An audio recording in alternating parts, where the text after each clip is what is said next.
नमस्कार दोस्तों, आप सभी का अपने channel math bye Pintu sir MGS में स्वागत है। दोस्त, आज की क्लास में हम लोग बहुपद के जो शून्यक और गुणांकों के बीच संबंध स्थापित किए थे, इस पर किस प्रकार के प्रश्न बनेंगे उस टॉपिक से बात करेंगे। दोस्त, इसके पहले वाले क्लास में हम लोग पढ़े थे, यदि किसी द्विघात बहुपद के शून्यक अल्फा तथा बीटा है तो शून्यकों का योग alpha plus beta equal to minus b by a आया था दोस्त, और alpha into beta equal to c by a आया, जिसके विषय में हम लोग विस्तृत चर्चा किए थे। आया कैसे था, कहाँ से किसको कब मान कैसे निकालते हैं, इसके बारे में जाने। आज हम लोग इस क्लास में क्या जानेंगे, इस क्लास में हम लोग इसका यूज कैसे होगा ये जानेंगे। यानी किसी भी द्विघात बहुपद के जो शून्यक हैं और गुणांकों हैं उनके बीच संबंध के साथ साथ किस प्रकार के प्रश्न बनेंगे इसके बारे में। चलिए देखते हैं। जैसा कि मैंने पहले से लिख रखा है कि यदि बहुपद 2x³ plus 3x² plus lambda का एक शून्यक 1/2 है तो लेमडा का मान, यानी कोई एक बहुपद त्रिघाती है यानी 3 घात में है तो इसके शून्यक एक ठो दिया है। अब इसका शून्यक एक ठो दिया 1/2, तो इसमें लेमडा का क्या मान था ये बताना है। तो आप पहले भी जान चुके हैं, इसमें बताया गया है आपको कि बहुपद जितने घाती होता है उसके उतने शून्यक होते हैं। यानी ये बहुपद 3 घात है तो इसके 3 मान मिलेंगे, यानी 3 शून्यक। लेकिन उससे हमसे कोई मतलब नहीं है, यहाँ पे हमें एक शून्यक दिया है और इसके बहुपद के अंदर एक लेमडा एक अचर राशि है जो छिपा हुआ है, इसके बारे में बताना है। अन्य दो शून्यक क्या है इससे कोई मतलब नहीं है, यानी इसको कोई निकालना नहीं है। तो आप शून्यक के परिभाषा से जाने डिफिनेशन। शून्य की डिफिनेशन क्या थी, किसी बहुपद में उपस्थित चर राशि का वह मान जिससे कि बहुपद पूरा क्या हो जाए, शून्य हो जाए। यदि किसी चर राशि का मान पुट करने पर यदि पूरी वैल्यू शून्य हो रही है तो बहुपद का शून्य कहलाता था, यानी शून्य माने शून्य करने वाला। तो सेम कॉन्सेप्ट यही लगाएंगे, यदि ये इसका शून्य है तो सर इसके मान को शून्य करेगा कि नहीं करेगा, जरूर करेगा। तो सेम प्रोसेस वही लगा दीजिए कि सर यदि हमारा बहुपद 2x³ plus 3x² plus lambda क्या एक शून्यक 1/2 है तो बताइए शून्य किसके मान निकलते हैं, चर राशि की, और चर राशि इसमें क्या है x। तो x इक्वल टू क्या रखेंगे 1/2 रखने पर, यानी जो x की वैल्यू यानी शून्य दिया है इसको हम पुट करेंगे। अब दोस्तों 2 इंटू एक्स की पावर 3 का मतलब 1/2 के पावर 3 प्लस 3 इंटू 1/2 के पावर 2 प्लस के लेमडा। और बताइए इसका जब हमने वैल्यू पुट किया है यानी रखा है, ये पूरा क्या है शून्यक है। जब ये पूरा इसका इस्तेमाल शून्यक से हुआ है तो इसका मान टोटल क्या हो जाएगा, शून्य के बराबर हो जाएगा। अब हो जाएगा 2 गुणे 1/2 का क्यूब करेंगे तो 1/8 प्लस 3 गुणे 1/2 का स्क्वायर करेंगे 1/4 प्लस लेमडा इक्वल टू 0। अब यहाँ से देखेंगे तो 2 से 8 4 बार में कट जाएगा, यानी ये हो जाएगा 1/4 धन ये गुणा होगा 3/4 धन के लेमडा इक्वल टू 0। अब यहाँ देख रहे हैं यहाँ 1/4 और 3/4 दोनों का एलसीएम लेकर जोड़ेंगे तो 4/4 प्लस लेमडा इक्वल टू 0, और 4 से 4 एक बार में कटेगा, यानी 1 प्लस लेमडा इक्वल टू 0 है। तो बताइए लेमडा कब आने का, तो 1 उधर 75 होगा तो कितना आएगा माइनस के 1। तो दोस्तों यही हमको निकालना था। ऐसा प्रश्न पेपर में अनिवार्य रूप से बनते हैं, यानी किसी बहुपद के शून्यक हमें देगा और शून्यक दे करके कहेगा इसमें एक मान छिपा है, उस मान का वैल्यू बताइए, यानी उस राशि का वैल्यू बताइए। तो कोई भी अगर बहुपद का कोई शून्यक दिया है तो उस मान को शून्य कर देगा पूरा टोटल, तो उस मान को ले जाके रखेंगे और पूरे बहुपद का मान शून्य कर देगा। अगला क्वेश्चन लिखा है हमने, और ये सब क्वेश्चन दोस्त आपके एनसीईआरटी बुक्स का ही है।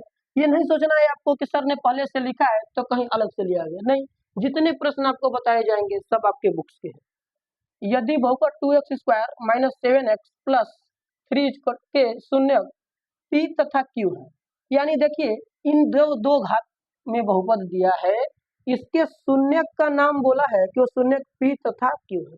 अभी तक हम लोग शून्य को अल्फा और बीटा का नाम दे रहे थे। तो दोस्त नाम यदि बदल जाए तो नाम बदलने से आपको ध्यान देना है कि शून्य का मान या गुणांक या संबंध नहीं बदलता, केवल अल्फा की जगह पी और बीटा की जगह क्यू करेंगे। तो बहुपद 2x² - 7x + 3 के शून्य पी तथा क्यू है, तो हमसे पूछा है पी स्क्वायर प्लस क्यू, यानी देखेंगे तो शून्य के मान निकालना है, वो वर्ग करके जोड़ना है, यानी योगफल में ही कुछ न कुछ स्क्वायर के रूप का आया। तो दोस्तों जब हम हल करेंगे तो आप बताइए शून्य के और गुणांकों के बीच संबंध, यानी शून्य और गुणांकों के बीच संबंध क्या होता है, p प्लस क्यू यानी शून्यकों का योग इक्वल टू -b/a। अब यहाँ से यदि हम मान निकालें तो सर -b/a, b का मान क्या है सर माइनस के साथ, तो माइनस में 7 और माइनस में 7 कटेगा तो प्लस के साथ a का मान 2। अब यहाँ से आपका निकल के आ गया 7/2। ये है शून्य का योगफल। शून्य का गुणनफल क्या होता है, p इंटू क्यू बराबर c/a, यानी शून्यकों का गुणनफल c अचर पद a b c, तीसरा मान आपका क्या होगा c का मान क्या है 3, 3 क्या हो जाएगा a का मान क्या होगा, यानी आपने देखा तो सर शून्यकों का योग 7/2 आया और गुणनफल जो है 3/2 आया। अब हमें ये तो नहीं निकालना है कि p प्लस क्यू का मान निकालिए या p इंटू क्यू का मान निकालिए, हमें यदि गौर से देखिए तो निकालना है p square plus q square का मान, यानी जो शून्य जो दोनों p और q थे उनके स्क्वायर का योग। तो अब बताइए स्क्वायर का योग यदि हम करना है तो बताइए p square plus q square, यानी दो पदों पे स्क्वायर और प्लस के बीच में जुड़े हो, किस सूत्र में लिखता है सर, या तो a माइनस बी के फार्मूला में मान रहता है ऐसा, या तो a प्लस बी के फार्मूला में। तो सर कौन सा फार्मूला लगाएंगे, जिस फार्मूला का जरूरत हो, जिसका जैसा मान पता हो वैसा लगाएंगे। तो बताइए p प्लस क्यू का मान आपको पता है और यहाँ 2 घात का मान पूछा है, तो चूंकि p प्लस क्यू का अगर 2 घात है तो ये दोनों पक्षों का अगर वर्ग करे p प्लस क्यू का होल स्क्वायर, तो क्या आपके पास p square plus q square plus 2pq आएगा कि नहीं आएगा। और जब ये 2pq आएगा दोस्त तो हमें पूछा किसका मान है p स्क्वायर प्लस क्यू, यानी इन दोनों का मान हमसे पूछा है। तो इन दोनों का मान यदि पूछा है, इसका मान छोड़ के बाकी जिनका मान पता है उनका मान पुट करेंगे। तो बताइए p प्लस क्यू का मान क्या है सर 7/2, 7/2 का क्या करेंगे स्क्वायर। अब यहाँ से क्या होगा sir p square plus q square plus 2 into P Q, और पी क्यू का भी मान पता है कितना है 3/2 से 2 देखेंगे तो कट जाए। यदि इसको हल करेंगे दोनों पक्षों में जो वर्ग लगा है तो 7/2 का स्क्वायर करेंगे तो 49/4, और उधर गौर से देखिए तो P square plus q square plus only 3 बचा होगा, अगर 3 आएगा इधर तो 75 हो जाएगा, यानी P square plus q square. अब देख रहे हैं दोस्त ये मान 49/4 परिमेय है, तो ये भी मान परिमेय है, जिसके नीचे कुछ नहीं उसके नीचे एक मान के एल्सियम लेते हैं, और जब एल्सियम लेके इसको हल करेंगे तो ये हो जाएगा 49, यहाँ एक बार 4 बार 4 के 12 equal to p square plus q square. अब 49 में से यदि 12 घट जाए तो क्या 37/4 बचेगा, नहीं 37/4।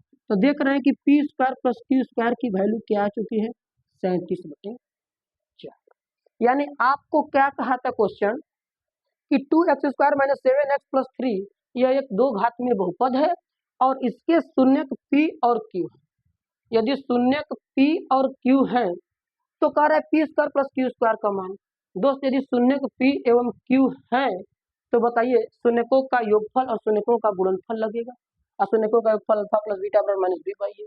अल्फा बीटा वहां पे हम लोग नाम रखे थे अपने से, लेकिन यहाँ क्वेश्चन वाला अपने से शून्य को एक बार p और एक शून्य को q का है, तो शून्य के नाम से परिवर्तन होने पर मान में कोई परिवर्तन नहीं होगा, इस बात को ध्यान देंगे। नेक्स्ट क्वेश्चन की तरफ देखेंगे, क्वेश्चन किस प्रकार के पूछे जा रहे हैं। अगला क्वेश्चन की तरफ चलते हैं। चलिए देखते हैं कि अगला क्वेश्चन क्या है। अगला क्वेश्चन आपका होगा, दिया है कि यदि एक बहुपद के शून्यक अल्फा बीटा है तो alpha plus beta minus alpha beta का मान। बहुपद क्या है, बहुपद लिखते हैं सर, लिखा है कि यदि अल्फा तथा बीटा जो है वो बहुपद x² - 4 कड़ी में 3x, x² - 4√3x प्लस 3 के शून्यक है तो पूछा है alpha plus beta minus alpha into beta का मान। दोस्त क्या पूछा है कि यदि अल्फा तथा बीटा बहुपद x square minus 4√3x plus 3 के शून्यक है तो alpha plus beta minus alpha into beta का मान। यानी अगर गौर से देखिए तो जो मान पूछा है अल्फा प्लस बीटा यानी अल्फा और बीटा को जोड़ के और अल्फा इंटू बीटा को गुणा करके जो भी मान आ रहे हैं उस मान को जिसमें मान पूछा है उसमें पुट कर देना। तो दोस्त यदि देखेंगे तो योगफल और गुणनफल का कहीं ना कहीं मान टैली कर रहा है यानी मैच कर रहा है योगफल और गुणनफल से। तो जब मान मैच कर रहा है तो योगफल और गुणनफल से दोनों निकाला जाएगा कि नहीं निकाला जाएगा, यानी पहले हम दोनों को निकालते हैं। जब हम इसको हल करेंगे लिखेंगे सर यदि उसके शून्यक अल्फा और बीटा है तो आप बताइए alpha plus beta equal to क्या होता है माइनस बी बाई ए। अब यहाँ से मान निकले ए बी सी कहाँ से आते हैं सर, समीकरण या बहुपद से आते हैं। पहला गुणांक ए का, दूसरा गुणांक बी का, तीसरा गुणांक सी का, यानी एक्स स्क्वायर का गुणांक ए, सिंगल एक्स का गुणांक बी और अचर पद को सी। तो आप बताइए यदि माइनस बी बाई तो बी का मान यदि देखेंगे एक्स का गुणांक तो माइनस 4 कड़ी में 3 है। यदि 4 कड़ी में 3 है तो माइनस में माइनस लेकर आएंगे प्लस टकराएगा यानी 4 कड़ी में 3 और ए का मान यदि कुछ नहीं है तो जहाँ कुछ नहीं गुणांक होता वहाँ 1 होता है यानी ये हो जाएगा 4 कड़ी में 3। और यदि इसी में हम देखें अल्फा इंटू बीटा बराबर तो क्या होता है सी बाई ए होता है। अब सी बाई ए का मान देखें तो सर सी का मतलब ए बी सी अचर पद आ जाएंगे। अचर पद हमारे पास क्या है 3, ए का गुणांक क्या है ए का मान 1 और यहाँ से भी मान क्या निकल के आ जाएगा 3। यानी आप देखें तो अल्फा प्लस बीटा का मान माइनस बी बाई ए से निकाला तो 4√3 है और अल्फा इंटू बीटा का मान निकाला तो ओनली 3 है। अब इन दोनों मान को हमसे क्या कहा है अर्थात किसमें मान सर पूछा है alpha plus beta minus alpha into beta. इसका मान यदि आपसे पूछा है तो सर अल्फा प्लस बीटा दोनों जोड़ के कितना हो रहा है 4 कड़ी में 3 माइनस अल्फा इंटू बीटा का मान क्या हो रहा है 3। क्या दोस्त ये हल होगा, नहीं होगा। यदि नहीं होगा तो यही आपका आंसर होगा। लेकिन इसमें यदि देखा जाए गौर से तो √3 यहाँ है और जिस पद में संख्या में अक्षर में अंक में यदि करड़ी नहीं है तो वहां उस अक्षर में डबल करड़ी का गुणा रहता है। तो बताइए जहाँ पे सिंगल करड़ी है यहाँ कोई करड़ी नहीं, सेम मान वही है जो मान रूट का है। यदि मान रूट में हो और मान बिना रूट में हो तो जिसमें रूट नहीं होता वहां पे 2 रूट होते हैं। तो एक रूट यदि यहाँ से निकालेंगे तो 4 हो जाएगा, यहाँ का बच गया 1 रूट यानी 4 करड़ी में 3। इसका मान दोस्तों क्या आ जाएगा √3 इंटू 4 माइनस √3। यदि नहीं तो आपका यही वाला क्या हो जाएगा सर आंसर हो जाएगा। समझ में आपको आगे आ रहा है कि सर कॉमन लिया जा सकता है तो कॉमन ले लीजिएगा और नहीं लिया जा सकता है तो मत लीजिएगा। जितना आएगा वो आपका सॉलिड आंसर है। यानी नियमानुसार प्रश्न को हल करिए, यदि कैलकुलेशन आपका सही है तो मान भी आपका सही है, कोई गलत नहीं होगा। चलते हैं इसी तरफ अगले प्रश्न की तरफ। क्या है दोस्त अगला प्रश्न जो होगा ठीक इसी प्रकार होगा। क्या होगा देखते हैं। अगला प्रश्न भी लिखा है कि यदि यम और यन द्विघात समीकरण या बहुपद 3x² + 11x - 4 के शून्यक है। यानी इस समय शून्यक में नाम m और n का पढ़ रहा है। किसका पढ़ रहा है m और n का। यदि द्विघात बहुपद आपका दिया है 3x² + 11x - 4, 3x² - 11x minus का 4 नहीं plus 11x, 3x² + 11x minus का 4 के शून्यक m तथा n है। यानी शून्यक का नाम एक बार m एक ठो का और दूसरे का n।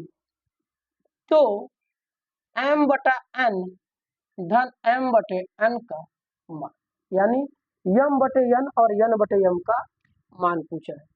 आप दोस्त बताइए कह रहा है इस द्विघात बहुपद के शून्यक m और n है। तो अब शून्यक के बारे में कह दिया तो शून्यक के बारे में वही संबंध सत्यता जांच होती है अल्फा प्लस बीटा बराबर minus b by a, alpha into beta बराबर सी बाई। तो सेम प्रोसेस वही लगाएंगे। अब सेम प्रोसेस यदि वही लगाएंगे तो हम हल करेंगे तो लिखेंगे चूंकि m प्लस n यानी मूलों का योग equal to minus b by a. अब बताइए जब माइनस बी बाई ए है तो b का मान पहला गुणांक a का, दूसरा गुणांक b का, b का मान क्या है 11, a का मान क्या है 17, यानी m प्लस n बराबर माइनस 11/3। और यहाँ से यदि देखा जाए अल्फा इंटू बीटा बराबर तो फार्मूला हो जाएगा c by a, alpha into beta. और जबकि अल्फा और बीटा का मान देख रहे हैं तो पहला शून्य m है, दूसरा शून्य n, यानी m इंटू n। यहाँ क्या हो सकता था सर, यहाँ अल्फा हो सकता था, यहाँ बीटा, ठीक है। इससे नाम में परिवर्तन हो रहा है, कुछ फर्क नहीं पड़ेगा, जहाँ अल्फा होगा वहाँ पहला मान, जहाँ बीटा होगा वहाँ दूसरा। सी तीसरा ए बी सी आपका आएगा -4/a का मान क्या हो जाएगा, यानी आपको m प्लस n की वैल्यू है और आपको m इंटू n की वैल्यू, इतना तो हो गया। ये बात सर शून्य के संबंध में सत्यता से बात निकली। सर जो मान निकालना है उस पे जरा हम बात करें, उस पे यदि हम देखें तो सर यहाँ बटे में मान यानी फ्रैक्शन में है। यदि फ्रैक्शन में तो कोई भी फ्रैक्शन होगा पहले एलसीएम लेके सीधा करेंगे, तो सर पहले इसी को हल करके सीधा क्यों नहीं कर, देखते हैं कितना जरूरत है। n into m, n m into n आपका क्या होगा एलसीएम, n से n डिवाइड होगा बचेगा m, m जाएगा m से गुणा करेगा तो m स्क्वायर प्लस m से m कटेगा बचेगा n जाएगा n से गुणा करने, यानी जो आपको मान निकालना है वो निकालना है m square plus n square का, m square plus n square का। अब बताइए m square plus n square का मान निकालना है और नीचे m इंटू n, तो m इंटू n का तो मान रखा जाएगा सर, लेकिन m square plus n square का मान कहाँ से आएगा। यानी यहाँ पे देख रहे शून्यकों के दो दो घात का योग है और यहाँ शून्यकों के योग का सिंगल सिंगल घात दिया है। तो इसके पहले वाले जस्ट क्वेश्चन हम लोग क्या देखें कि सिंगल घात में योग दिया था, डबल घात में पूछा था, तो सर कहीं ना कहीं उसका डबल घात फार्मूला होगा। और ये डबल घात फार्मूला यदि मान देखें तो सर उसमें वही लिखा था p प्लस क्यू। यदि m प्लस n का होल स्क्वायर देखा जाए तो फार्मूला होता है m square plus n square plus 2m। लेकिन सर हमको चाह रहा था इसका मान, तो बताइए इसको पक्षांतर किए थे कि नहीं किए किए थे, यानी इसको पक्षांतर किया जा सकता है। तो क्या सर m प्लस n का होल स्क्वायर और उधर से आ जाएगा तो -2mn equal to m square plus n square लिखा जा सकता है, लिखा जा सकता है। यानी सर ये जो मान हमारा ऊपर का है वो मान इस सूत्र के मान से निकाला जा सकता है, यानी यहीं से निकाला जाए। तो याद रखिएगा m square plus n square का डायरेक्ट भी यदि सूत्र निकालना हो तो m प्लस n का होल स्क्वायर -2mn कर दीजिए, मान बराबर आ जाएगा। अर्थात हमें सर किसका मान निकालना था, हमें मान निकालना था इसका। तो बताइए अगर हम इसका निकालेंगे मान m square plus n square बटे m इंटू n, तो सर इसका मान हमने देखा कि सर ये m प्लस n का होल स्क्वायर था और इसमें से 2m इंटू n घटा और नीचे m इंटू n, तो क्या यही मान इसको डिनोट कर रहा है, बिल्कुल कर रहा है। और जब कर रहा है सर तो इसका मान हम भर देंगे। मान क्या भरा जाएगा सर, m प्लस n का मान कितना है -11/3 का होल स्क्वायर माइनस 2 गुणे mn का मान देखेंगे तो सर -4/3। सबके नीचे क्या हो जाएगा सर, सबके नीचे m इंटू n का मान -4/3। अब यहाँ से अगर देखा जाए तो सर -11 का स्क्वायर 121 बटे 3 3 के 9 माइनस ये देखेंगे -2 और -4 गुणा करेगा तो अपने क्या हो जाएगा प्लस 8/3 बटा में हो जाएगा -4/3। अब यदि यहाँ से आप मान को देखिए तो सर यहाँ ऊपर एलसीएम नीचे तो लसम में फ्रैक्शन है। आप ऊपर 9 और 3 का यदि एलसीएम लीजिए, 9 और 3 का क्या, इस सूत्र को ध्यान देंगे, इस सूत्र को लिख लेंगे। अब हम देखते हैं थोड़ा सा मिटा करके, जगह नहीं है। अब m और n और 9 और 3 का एलसीएम लीजिए तो सर 9 ही होगा। 9 से 9 को डिवाइड करिए एक बार जाएगा, वहां हो जाएगा 121। 3 से एलसीएम लेंगे, 9 से काटेंगे तो 3 बार, और 3 8 में गुणा करेगा तो 24। और सबके नीचे क्या हो जाएगा सर, सबके नीचे -4/3। अब जानते हैं दोस्त, चार फ्रैक्शन की तरह मान हो यानी a by b by c by d हो, a का गुणा b में और b का गुणा c में, यानी सबसे नीचे वाला जो हर होगा वो सबसे ऊपर वाले अंश में जाके गुणा करेगा और ऊपर वाले हर का मान नीचे वाले अंश के मान में गुणा होगा, यानी a into d by b into c. तो ये देख रहे 3 जाके वहां, और ऊपर में मान देखिएगा 121 और 124 जुड़ेगा तो 145 गुणा 3/9 गुणे ये 4 जाके अब इसको यदि देखिएगा तो सर 3 से 9 कटेगा 3 बार में, यानी और कोई 3 से यदि हम देखें 145 को तो 3 चौका 12 नहीं कटेगा। 3 से यदि 145 को काटा जाए तो 3 चौके 12 बचेगा आपके पास, 2 25 नहीं कटेगा। और जब नहीं कटेगा तो सेम टू सेम 145 बटे 3 चौके 12, जो कि इसका माइनस यहाँ, यानी माइनस 145 बटे 12 इसका क्या होगा आंसर। तो दोस्त इस प्रकार के क्वेश्चन पेपर में 4 नंबर के पूछे जाते हैं, कभी कभी इसको 6 नंबर में भी पूछ देता है। तो ऐसे क्वेश्चन को भी आपको घबराना नहीं है। कहा था कि यदि द्विघात बहुपद इतना के शून्य m तथा n है तो m/n धन n/m, यानी जो मान आपको निकालना है उसमें भी कैलकुलेशन दे सकता है। तो उसमें भी यदि कैलकुलेशन दे तो आपको घबराना नहीं है, पहले उस कैलकुलेशन को सॉल्व करिए और उस कैलकुलेशन को सॉल्व करके देखिए ओरिजिनल में मान पूछ किसका रहा है, और सर जिसका मान पूछ रहा है वो किस प्रकार के फार्मूले में निकाले जाते हैं या किस प्रकार के फार्मूले में आते हैं। जिस प्रकार के फार्मूले में वो मान आते हैं वहां से पहले उसका फार्मूला हम लोग देखें या वहां से उसका मान निकालें, और मान निकाल कर जिसका मान कमी था वहां से खोजे और जो मान लाना था उस मान में जाकर रखें। जो आएगा कैलकुलेशन सही करना है बस आपको, जो आएगा वो आपका आंसर है। तो दोस्त उम्मीद है ये भी प्रश्न आपको समझ में आया होगा। इस दोस्त पे क्वेश्चन पे इम्पोर्टेंट लगा लेंगे, ऐसा प्रश्न पूछे। अब इम्पोर्टेंट का मतलब ये नहीं कि यही प्रश्न आएगा, इस टॉपिक के प्रश्न बनते हैं।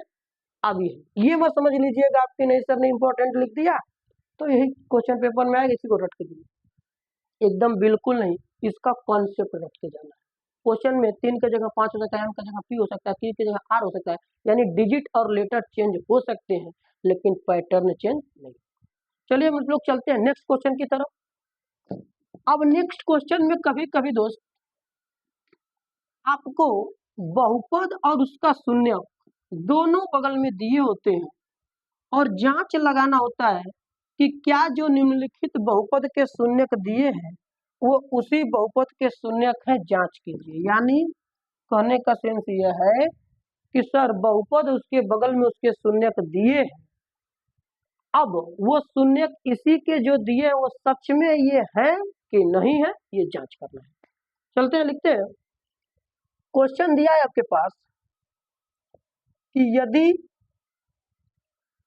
1/2 1 - 2 1 बाई नहीं, यदि नहीं दिया, क्या लिखा है, क्या 1/2 -1 2 1 - 2 माइनस यहाँ पे, यानी 1/2 कामा 1 और -2 बहुपद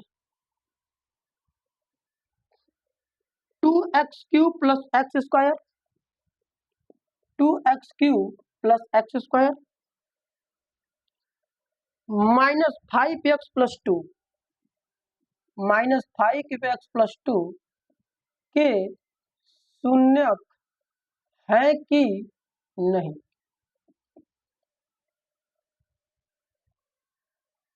क्या 1/2 1 - 2 बहुपद इतना के शून्यक है कि नहीं, यानी इनके शून्यक को जांच करना है कि जो यही क्वेश्चन अपनी भाषा में सर पलट सकता है। बहुपद पहले दे देगा और कहेगा निम्नलिखित में बगल में जो दिए गए उनके बहुपद के साथ शून्यक वो है कि नहीं। अब बताइए दोस्त, अगर यदि ये तीनों इनके शून्यक होंगे तो शून्यक माने शून्य करने वाला, तो यदि शून्यक होंगे तो इसके मान को शून्य करेंगे कि नहीं करेंगे, सर बिल्कुल करेंगे। अब हम देखते हैं कि सर इसका मान शून्य होता है कि नहीं। चलिए हल करेंगे तो क्या करेंगे सर, अब हल करेंगे तो 2x³ plus x square minus 5x plus 2। अब हमें शून्यक दिया है दोस्त, शून्यक किसका मान होता है, चर राशि। चर राशि इसमें क्या है, x का मान क्या रखेंगे 1/2 रखने पर। अब x का मान यदि 1/2 रखेंगे, 1/2 का क्यूब प्लस 1/2 का स्क्वायर माइनस 5 गुणा 1/2 प्लस के 2। यहाँ से देखें तो हो जाएगा 2 गुणे 1/8 प्लस 1/2 का स्क्वायर 1/4 माइनस 5/2 प्लस 2।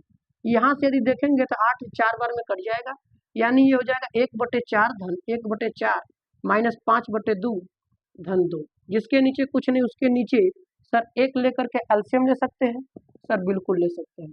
अब यदि हम एलसीएम लेंगे तो इसका एलसीएम क्या होगा 4, यहाँ से होगा 1 + 1 ठीक माइनस ये कितने बार जाएगा सर 2 बार, 2 पाँचे 10 प्लस ये कितने जाएगा 4 बार, 2 चौके 8। अब यदि देखिए तो प्लस को प्लस में और माइनस को माइनस में, एक और एक जोड़ेंगे तो 2 और 2 में 8 जोड़ेंगे तो 10, 10 में से 10 घट जाएगा तो दोस्त बचेगा 10 से 10 घटने पर 0, 0/4। यदि किसी भी संख्या में जीरो में किसी भी संख्या से अगर भाग दिया जाए तो उसका मान क्या आ जाएगा 0 यानी शून्य हुआ। तो बताइए दोस्त ये मान रखने पर शून्य हुआ कि नहीं हुआ? हुआ। तो क्या लिखेंगे? लिखेंगे अतः x = 1/2 बहुपद का शून्यक है। कौन बहुपद? सर जिस बहुपद में हम मान रखे हैं। ये हो गया। सर एक ही ठो नहीं हमको 3 ठो मान दिया है तो सबको चेक करेंगे, यानी बारी बारी आपको क्या करना होगा? सबको चेक करना होगा। अब हम चलते हैं पुनः x की वैल्यू क्या रखेंगे सर? 1 रखकर देखते हैं कि ये है कि नहीं। x का मान 1 रखेंगे इसी क्वेश्चन में, तो 2 गुणे 1 का क्यूब प्लस 1 का स्क्वायर माइनस 5 गुणे 1 प्लस के 2। अब यहाँ से देखिए 1 का क्यूब क्या होगा? 1, 1 में 2 का गुणा करेंगे 2 प्लस के 1 माइनस 5 में 1 का गुणा करेंगे 5 प्लस के 2। यदि आप देखेंगे तो प्लस में जोड़ेंगे अपन में 2 1 3 2 5, 5 माइनस 5 कट गया तो कितना आया सर? 0। अब बताइए जब 0 आया तो x का जो मान 1 है यानी शून्य 1 है वो भी शून्य हुआ कि नहीं हुआ?